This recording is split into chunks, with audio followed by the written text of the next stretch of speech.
Monsieur Saïd Djellab, bonjour. Bonjour madame. Alors, D'accord. les mécanismes de régulation du marché ce mois de Ramadan seront-ils efficaces ou s'agit-il seulement des effets d'annonce? Monsieur Djellab. Madame, pour la régulation de marché. Premièrement, si vous vous souvenez, l'année passée, j'ai fait une tournée sur le marché de Vaud et la conclusion que j'ai faite, parce que même les pistes n'étaient pas respectées, que les marchés étaient désorganisés, totalement désorganisés. Le travail qu'on a fait, c'est qu'après le Ramadan d'Amlifet, on a donc fait un bilan. Et on a entamé carrément un chantier d'organisation concernant la grande distribution et l'organisation des marchés. Donc ça rentre dans la régulation. C'est un dossier qui est ouvert. Il y a eu donc une expertise. Fin mai, on aura les premiers éléments de ce dossier d'organisation des marchés. Ça fait partie donc de la régulation du marché, donc l'approvisionnement. Bon, en même temps, donc, il y a le mois de Ramadan qui arrive. Nous avons pris quelques dispositions. Une des dispositions les plus importantes pour la régulation du marché, c'est son approvisionnement. Deuxième disposition que nous avons prise, c'est les prix de ces produits-là. Mais cette année, le ministère du Commerce n'est pas sorti sur terrain tout seul. Il y a eu donc premièrement une coordination au niveau donc, du gouvernement avec donc, le ministère de l'Intérieur et le ministère de l'Agriculture. Concernant l'agriculture, c'est pour voir la disponibilité des produits, de la production nationale. Et pour le ministère de l'Intérieur, c'était question des infrastructures commerciales. Deuxième élément, c'est la concertation. C'est une première, la concertation avec les associations qui interviennent dans le circuit. Donc il y avait les agriculteurs, les mandataires, les associations représentant les commerçants de détail et les associations représentant le consommateur, donc les associations de protection de consommateurs. Donc tous ces intervenants ont contribué à mettre en place un dispositif pour le mois de Ramadan et c'est un dispositif qui va continuer après Ramadan. Et on va parler de dispositif à l'intérieur, qu'est-ce qu'il y a comme disposition prise. Mais vous parlez de mutualisation des moyens avec l'agriculture, l'intérieur et le commerce, concertation et coordination avec les associations. Est-ce qu'on peut considérer que par le passé, tous ces mécanismes n'existaient pas, monsieur Djellab? Oui, au niveau des associations, il n'existait pas. Il y avait une coordination avec les ministères, mais pas avec les associations. Alors, votre volonté aujourd'hui, c'est de préserver le pouvoir d'achat des consommateurs, mais le pouvoir d'achat des citoyens a été érodé tout au long de l'année, pas seulement durant le mois du Ramadan. Est-ce à dire que vos dispositions sont conjoncturelles et non pérennes, monsieur Djellab? Cette fois-ci, elles ne sont pas conjoncturelles.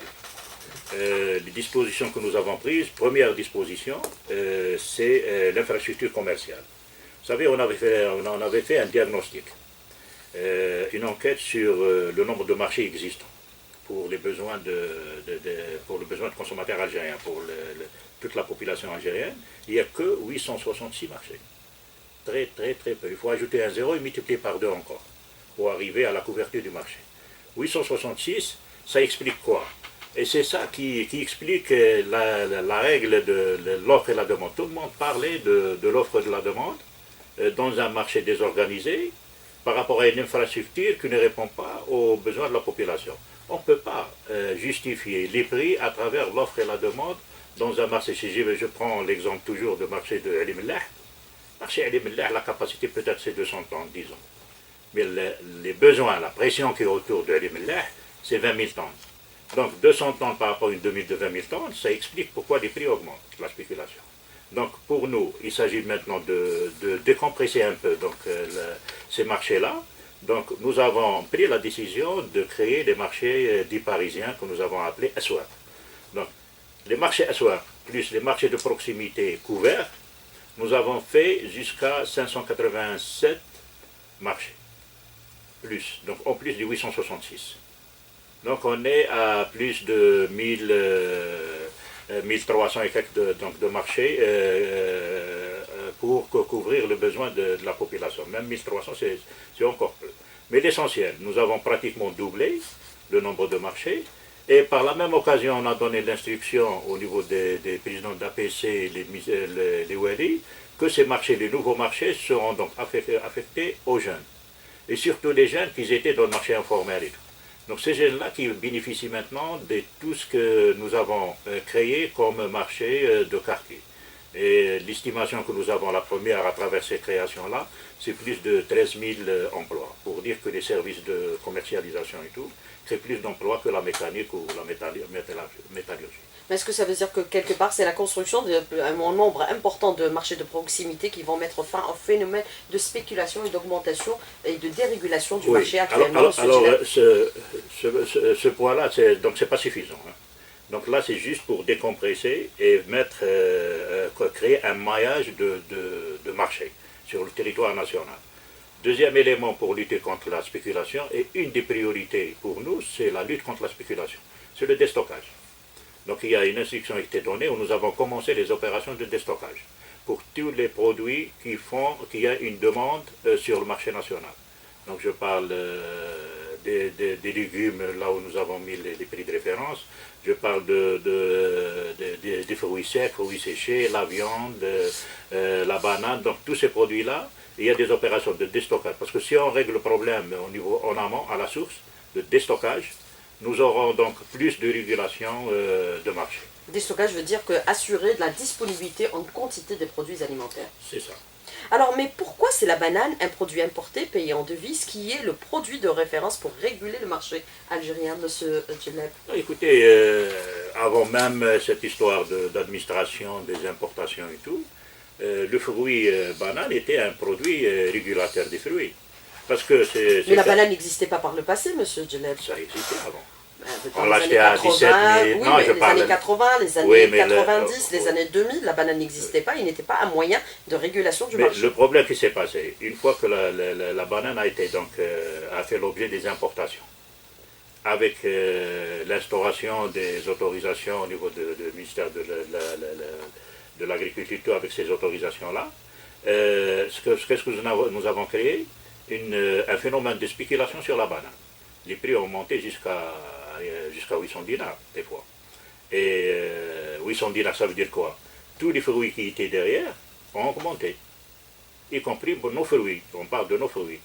Maintenant que la réhabilitation du commerce extérieur et la libéralisation de ce produit-là, donc le fait qu'il descend jusqu'à 25 000, tous les fruits de saison ne peuvent pas augmenter au-delà de 25 000. Donc le consommateur algérien, s'il voit que l'orange elle est à 300 dinars, il voit que la banane elle est à 240, 250, il va acheter la banane que l'orange. Donc c'est un fruit qui peut faire de la régulation. Donc c'est ça le phénomène de ce fruit-là. Mais bon, pour nous, l'essentiel c'est que la banane ne fait pas l'objet de spéculation, c'est un fruit comme les autres à moins de 250 dinars. Alors justement, le contrôle, vous dites nous allons sévir, nous allons agir contre toute forme de spéculation. Les consommateurs aussi sont censés aussi contribuer à la lutte contre cette spéculation en vous informant directement parce que vous avez par l'application mise en place Aswar Djiwalia, vous avez retenu un certain nombre de produits compris de référence pour réguler le marché pendant ce mois de Ramadan. Il y a l'oignon, il y a la courgette, il y a la tomate, il y a aussi la pomme de terre et d'autres produits. Mais qui contrôle qui? Et comment, quand vous avez 6500 contrôleurs répartis sur tout le territoire national? Est-ce que c'est suffisant, M. Djelleb? Écoutez, donc, moi je pense que par rapport à la nouvelle vision, bon, le nombre de contrôleurs, une fois mobilisés, c'est suffisant hein, pour les 1400 marchés par rapport à 6500 agents. Mais cette fois-ci, le système que nous avons mis de contrôle, il y a les associations de consommateurs, de protection des consommateurs, qui ont aussi mobilisé leurs agents pour dénoncer. Donc nous avons un système d'alerte, chaque marché il y a une brigade, et chaque marché il y a des agents des associations de protection de consommateurs, il y a d'autres associations qui contrôlent, qui surveillent les prix. Donc ces prix de référence que nous avons à partir d'aujourd'hui mis en place, premièrement il faut expliquer le prix de référence. Le prix de référence, c'est une fourchette d'un prix acceptable socialement et économiquement. C'est-à-dire, le prix qui a été calculé, ce n'est pas un calcul pur et simple. C'est un prix résultat d'un consensus entre les différents intervenants, agriculteurs, mandataires, les commerçants de détail et le consommateur, à travers leur association. Donc c'est un prix, premièrement, qui garantit les marges pour tout le monde. et en plus il est accepté par le consommateur. Donc si je dis que la pomme de terre entre 50 et 55, parce qu'il y a les prix de référence au niveau du marché de gros, pour garantir l'amont, et prix de référence au niveau du marché de détail. Donc ces prix de référence, normalement, au niveau des commerçants, doivent être acceptés. Maintenant, le contrôleur, il intervient en cas de dénonciation, soit par l'application, on a commencé par Alger Oran pour l'application, et on va continuer pour les autres wilayats, soit par les lignes téléphoniques mobiles et les lignes vertes que nous avons mis en place pour le citoyen. Donc le consommateur peut dénoncer soit le non-affichage du prix, soit le non-respect du prix. Dans le cas de dénonciation, tout de suite, l'agent qui est au niveau du marché couvert, et j'ajouterai une chose, c'est un agent donc, qui est protégé, accompagné par les agents de sécurité, c'est-à-dire de la Sûreté nationale ou de la gendarmerie, peut donc intervenir pour de faire les sanctions nécessaires. Premièrement, nous avons dit le premier jour, il faut dissuader les gens. Donc, je vais parler avec les commerçants pour travailler avec nous. Mais s'il y a quelqu'un qui est récidive et tout, donc il y a la sanction qui se... Vous allez agir, vous allez sévir lourdement. Ah oui, on va sévir lourdement, surtout dans le déstockage, pour la retention de stock à des fins de spéculation. Là, on va sévir lourdement. Ça s'est déjà produit par le passé, monsieur. On s'en souvient, il y a des images qui avaient été filmées du côté de Ain Defla et de Chlef. C'est ça, on fait la même opération, on est en train de la faire, mais de façon continue.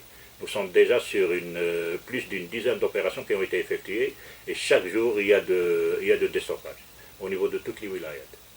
Mais est-ce qu'on peut considérer qu'avec tous les mécanismes de régulation mis en place, qui ont déjà montré leurs limites et qui ont échoué, l'État n'a plus de pouvoir sur le marché?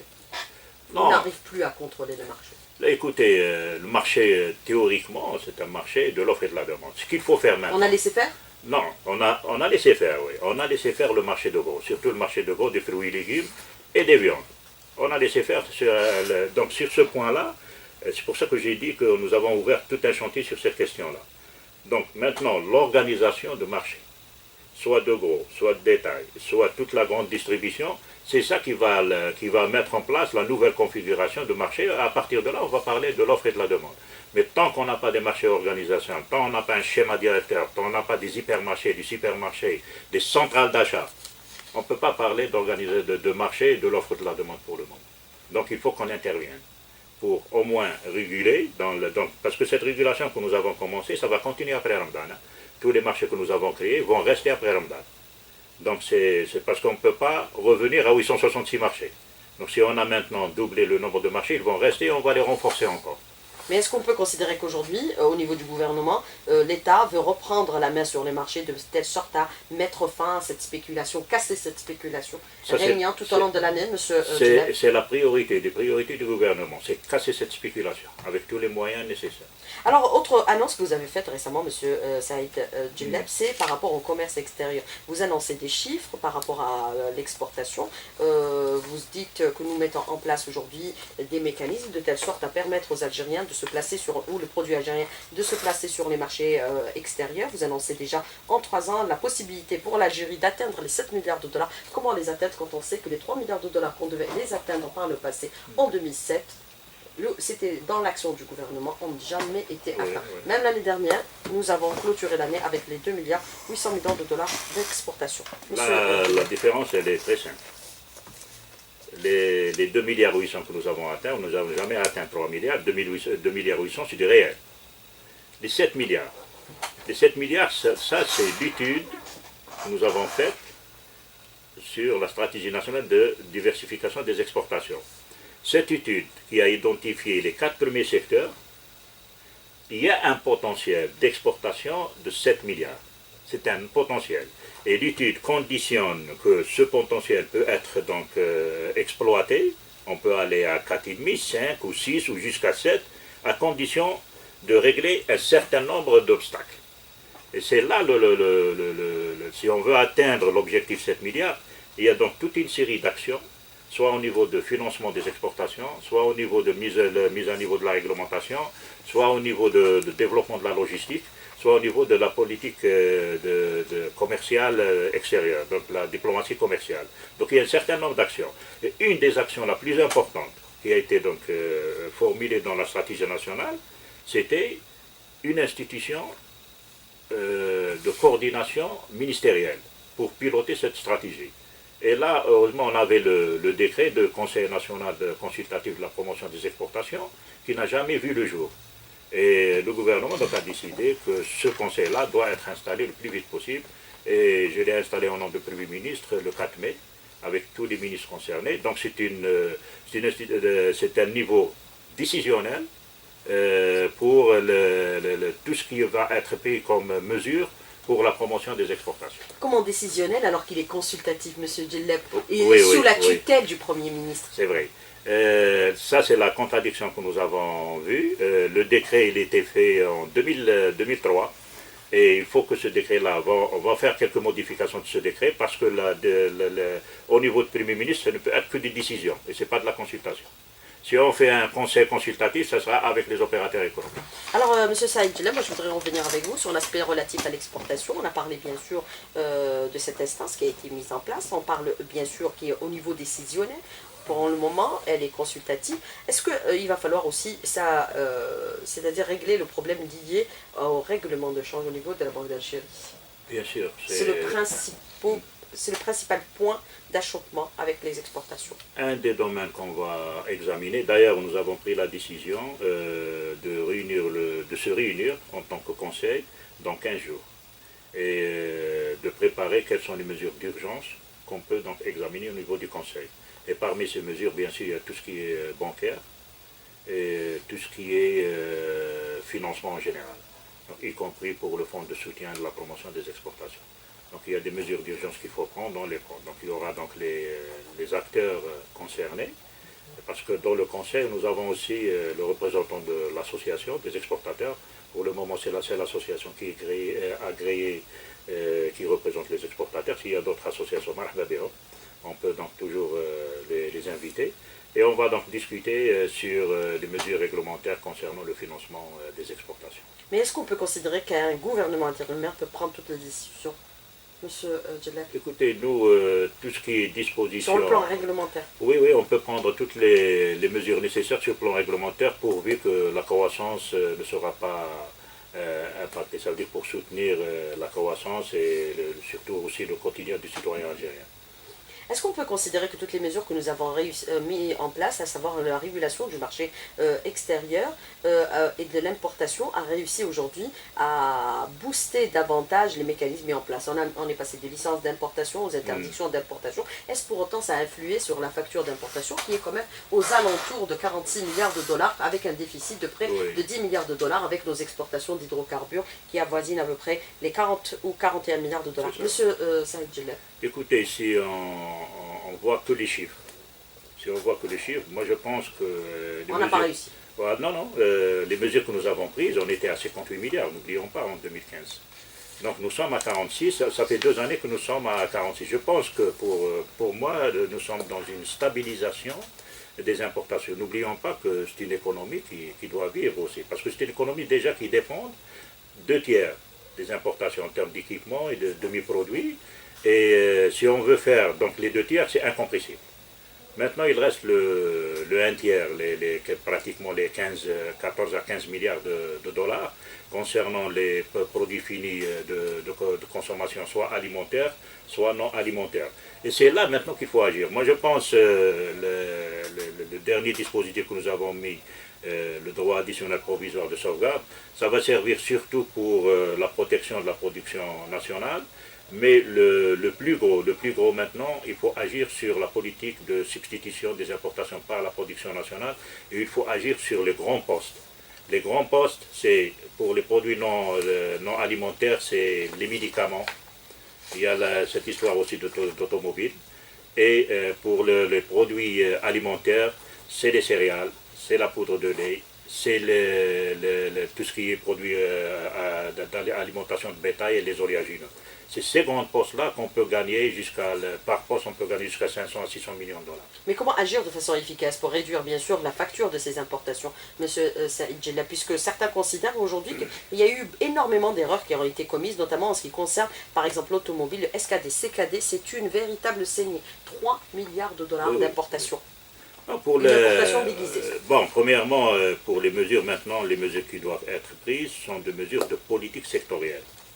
On ne peut pas faire de la politique substitution sans une politique sectorielle, aller vers donc, la diminution des importations. Donc il faut que la politique agricole, la politique industrielle, par filière, doit viser des objectifs, diminution des importations par une augmentation de la production nationale. Et ça, ce n'est pas des mesures à court terme, mais c'est des mesures à moyen terme. Je reviens à l'automobile, c'est vrai, l'automobile, il y a un problème maintenant, c'est-à-dire on est à 3 milliards et ça peut augmenter aussi. Donc c'est un des sujets qui est mis sur la table de discussion au niveau du gouvernement maintenant, pour voir quelles sont les mesures qu'on peut prendre, parce que le problème qui se pose plus, ça veut dire qu'on ne peut pas continuer à importer du SKD ou CKD, et il n'y a aucune intégration qui se fait. Moi, je pense que, premièrement, il faut qu'on revoie le dispositif d'encadrement de cette industrie-là et voir comment donc augmenter le taux d'intégration. Deuxième élément qui est important, pour moi, ce n'est pas les constructeurs qui font de la pièce de rechange. Les constructeurs ils développent la sous-traitance autour d'eux. Mais la pièce, voilà, la pièce de rechange, nous avons des professionnels de la pièce de rechange, des importateurs de la pièce de rechange. Il faut les ramener sur la table de discussion et avec eux, ils connaissent bien la pièce de rechange, ils connaissent bien les fournisseurs et c'est à eux, comme on a fait pour les médicaments, c'est à eux de développer l'industrie de la pièce de rechange en Algérie.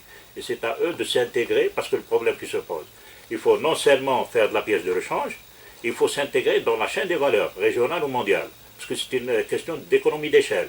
Si on veut faire de la plaquette de frein, je donne l'exemple plaquette de frein.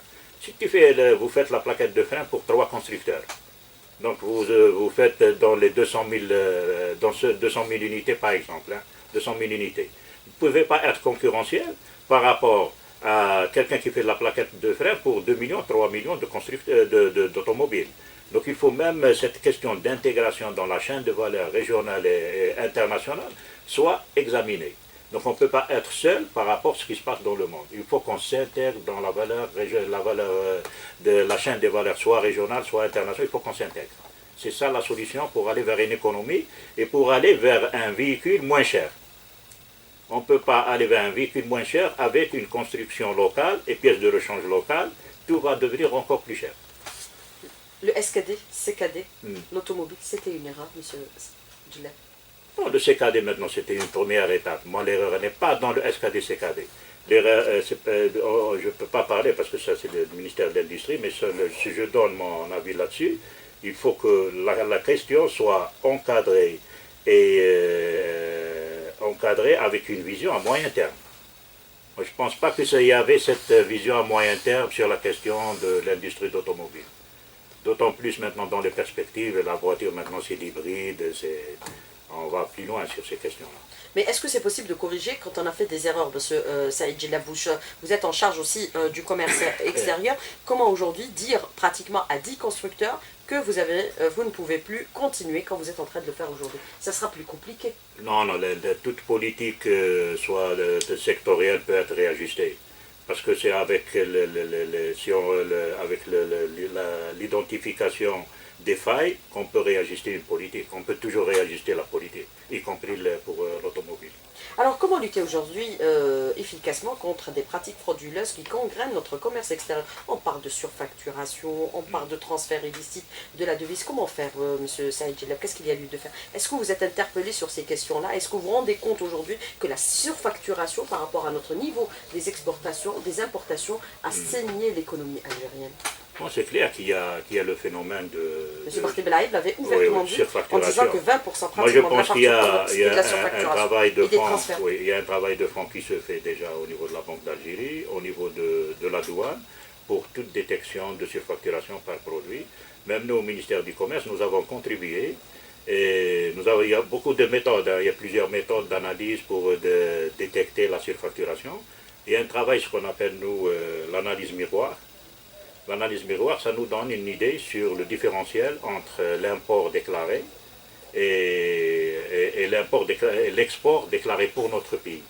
Cette analyse miroir, on a fait déjà un exercice sur cette question, ça nous donne des pistes de surfacturation et qui ont été directement destinées à l'administration de douane pour travailler comme document de base. Donc il y a plusieurs méthodes. Nous avons contribué avec une méthode de l'analyse miroir pour donc aider donc la douane a détecté des pistes de surfacturation. Qu'est-ce que vous entendez par analyse miroir, monsieur Gillette? Analyse miroir, c'est très simple. Ça se fait, vous pouvez aller sur... quand vous importez un produit, donc vous le déclarez au pays CAF ici, donc l'importateur le déclare, mais ce produit aussi, il est déclaré chez le pays exportateur de provenance. Donc on fait ce qu'on appelle le différentiel. Si le différentiel ne dépasse pas 10%, c'est tolérable. Parce que 10%, c'est par rapport aux frais d'approche et tout. Mais si le différentiel il est à 15, 20, 30%, il y a un doute de surfacturation. Donc c'est ce travail-là qui a été fait et transmis à la douane pour faire des investigations là-dessus. Il donne la différence entre les deux pays, où il donne la différence même par groupe de produits. Quels sont les groupes de produits où il y a un différentiel important entre l'import déclaré et l'export déclaré vers notre pays. Mais pourquoi ne pas faire comme dans tous les pays du monde, monsieur Saïd Gillette, mettre en place des cellules de veille pour contrôler les produits à l'international, qu'ils soient boursiers et non boursiers? De telle sorte à déceler, par exemple, les problèmes de surfacturation avec exactitude. Moi, je pense que ça existe au niveau de la Direction générale des douanes et la Banque d'Algérie. Donc il y a des cellules de veille qui si ça devait exister, pourquoi il y aurait des surfacturations, M. Saïd Gillette? Vous savez, sur le tarif douanier, il y a 17 000 suppositions tarifaires. Donc, premièrement, moi je pense qu'il faut l'analyse, ce que nous avons fait, nous, et contribuer avec la douane, pour premièrement analyser par grand groupe et par pays. Donc vous avez le pays, vous avez le grand groupe. Par exemple, nous avons détecté plus, c'est dans les machines qu'il y a plus de différentiels.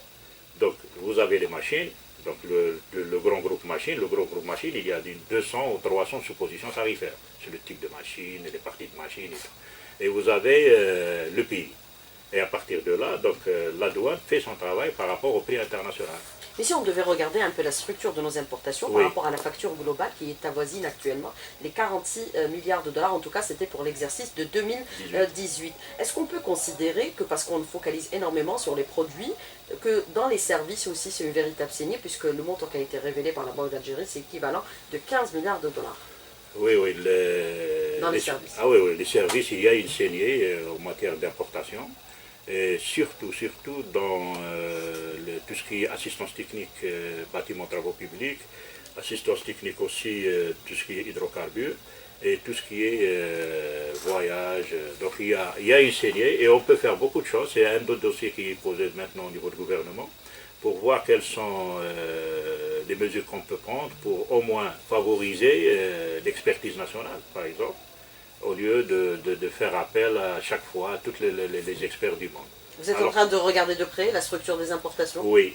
Il y a donc un comité, ministère du Commerce, aussi le ministère de l'Industrie, et nous sommes en train de travailler sur la balance des paiements. Donc nous travaillons sur la balance commerciale et en même temps sur la balance des services. Donc il y a un travail de loupe qu'on est en train de faire sur cette question. La lutte contre la fraude, c'est votre priorité en ce moment, M. Saïd Gillette? Ah, certainement. Certainement. Donc il faut travailler sur tous les instruments pour lutter contre la fraude, qu'elle soit dans les transactions internationales ou qu'elle soit dans les transactions nationales. Il aurait fallu qu'il y ait le 22 février pour qu'on commence à y travailler sérieusement, M. Saïd Gillette, ou on travaillait déjà sur ces questions de façon sereine par le passé? C'est un sursaut. C'est un sursaut. Il faut qu'on travaille de façon franche et directe et nous sommes au service de nos citoyens. Alors, l'économie nationale. Des questions des auditeurs. La position du ministère pour l'ouverture de bureaux de liaison et des filiales à l'étranger pour les exportateurs, le financement de ces bureaux et filiales à partir de leur compte exportateur. Oui. Est-ce que c'est possible, M. Saïd Gillette? Est-ce que cette question sera également débattue? C'est une des questions qui sera débattue pour donner les moyens nécessaires à nos exportateurs pour promouvoir leurs produits. Donc c'est une des questions qui sera prioritaire dans les discussions du prochain Conseil. Dépénaliser l'acte d'exportation, c'est important. Tout à examiner, Donc même cette question sera examinée aussi. Alors, autre question de l'auditeur qui vous dit aujourd'hui, M. Saïd Gillette, pourquoi avoir attendu le mois de Ramadan pour annoncer ces moyens ou ces mécanismes de régulation? Pourquoi ne pas avoir agi plus tôt de telle sorte? Est-ce que le citoyen ne soit pas victime un peu de certaines pratiques frauduleuses? Non, le citoyen il a raison sur cette question-là, mais depuis donc juin passé, il y avait donc tout un programme de travail, et vous savez que la détermination du prix de référence, ça nous a pris 3 mois, entre les discussions avec les agriculteurs, avec les mandataires et tout. Donc c'est tout à fait normal qu'on a fait le maximum pour qu'on arrive avec l'opération Ramadan. Et pour nous, Ramadan, c'est une opération test pour faire les réajustements qu'on peut faire au cours du mois de Ramadan, pour qu'on continue après Ramadan à cette politique de régulation et de renforcement de la régulation des marchés. Alors, Monsieur Saïd Lab, autre question.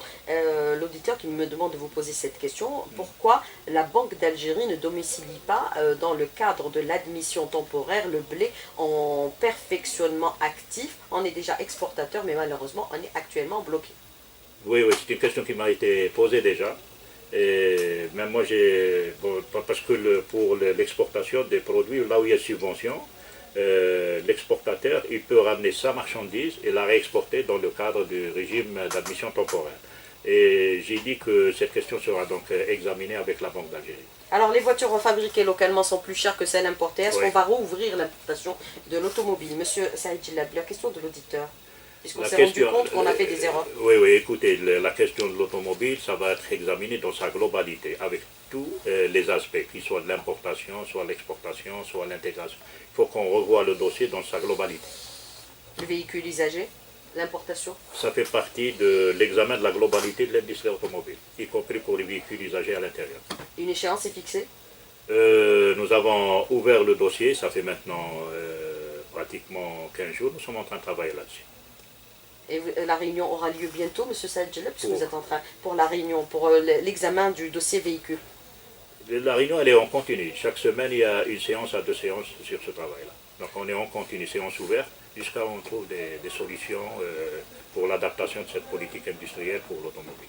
Alors pour le marché extérieur, pour les importateurs aujourd'hui, Monsieur Saïd Lab, s'il s'avère que certains ont quand même recouru à certaines pratiques frauduleuses, est-ce qu'il va y avoir un assainissement, un retrait d'agrément pour certains exportateurs, importateurs, puisque nous savons que même des étrangers font dans l'importation? Écoutez, quand il y a une infraction en matière de commerce extérieur, c'est tout à fait automatique que l'opérateur sera exclu du commerce extérieur. Donc il sera mis dans le fichier des fraudeurs. Ça, c'est une pratique qui existe déjà et on le fait. Chaque fois qu'il y a tromperie ou surfacturation, l'opérateur, il est automatiquement dans le fichier des fraudeurs, donc exclu du commerce extérieur. Vous allez agir sévèrement par rapport à cette question qui a Voilà. saigné l'économie. Si on se référait maintenant à la facture d'importation, c'est celle de 2018, 46 milliards de dollars. Nous avons pour nos exportations l'équivalent de 41,5 milliards de dollars en termes d'exportation. C'est le chiffre. Est-ce qu'on peut considérer que si on se réfère aux déclarations antérieures du feu Barthe Blaïb, que 20% c'est de la surfacturation de ce Saïd Lab? Est-ce qu'on peut l'affirmer toujours? Non, non, Ça a écoutez. été affirmé par M. Barthe Blaïb et également par la suite par Oui, son moi je ne successeur. suis pas, avec tous mes Avec respects, M. Ben Meradi, le là. défunt, j'ai travaillé avec M. Vous étiez son directeur du commerce extérieur. Du commerce extérieur, avec Allah Yahmou, je travaille avec aussi Ben Meradi, Allah Yahmou. Les deux avaient dénoncé la surfacturation. Oui, mais les deux, on a travaillé, mais on n'avait aucune méthode d'évaluation exacte de surfacturation. La seule méthode, c'était venu après. Et ce que j'ai présenté, j'ai transmis au service de douane, c'est la méthode analyse du miroir qui est venue juste après. Donc, parce que moi, je ne suis pas adepte d'avancer donc un chiffre sans une méthode d'évaluation. Nous avons eu une méthode d'évaluation, nous avons travaillé sur une méthode, et ça nous a donné des pistes où il y a des surfacturations. Et cette méthode-là, il y a donc un travail qui est en train de se faire.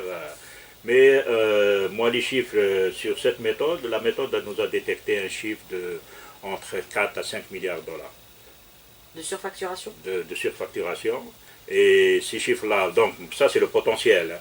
C'est le potentiel. Et à partir de là, donc il y a des analyses d'investigation au niveau de la douane pour voir, peut-être ça sera 2, peut-être ça sera 3 ou 4 milliards. Mais on ne sait pas. Donc ce potentiel existe. Mais 4 à 5 milliards de dollars de surfacturation par rapport à la méthode miroir, c'est quand même énorme, monsieur Saïd Lab. Comment les récupérer? Ça y est, c'est parti, on ne peut plus les récupérer. Alors là, il y a donc, parce que l'investigation va aller jusqu'aux opérateurs économiques. Et à partir de là, donc, il y a toutes les procédures qu'il faut. Et vous allez les engager? Ah oui, le travail se fait au niveau donc, de la douane pour aller jusqu'au bout des investigations. Monsieur Saïd Lab, merci d'avoir répondu à nos questions et d'avoir été en direct avec nous ce matin dans le studio. Merci beaucoup. Je vous en prie. Et Sahar Mdan. Sahar Mdan, comme Merci. à tous les